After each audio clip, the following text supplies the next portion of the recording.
এখন বড়িগুলোকে ভালো করে গুঁড়ো করে নিচ্ছি। আর এখানে দেখো কি হচ্ছে, এখানে হচ্ছে লাল শাক ভাজা। কার কার লাল শাক ভাজা ভালো লাগে কমেন্ট করে জানিও। লাল শাক ভাজাতে এখন দিয়ে দেবো বড়ি। একটু লঙ্কাটাকে না গুটিয়ে না দিলে লঙ্কা থেকে ঝাল বেরোবে না। আর রসুন ফোড়ন দিয়েছি, শুকনো লঙ্কা আর কালো জিরে। লিয়ায় লিয়ায় খেতে হয়, এই দিয়েই একতলা ভাত খাওয়া হয়ে যাবে। করতে হবে,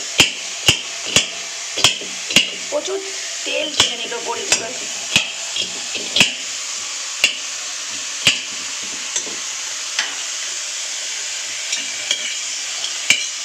দেখো এটা যা ভালো লাগে না খেতে, এই দিয়ে এক থালা ভাত খাওয়া হয়ে যাবে।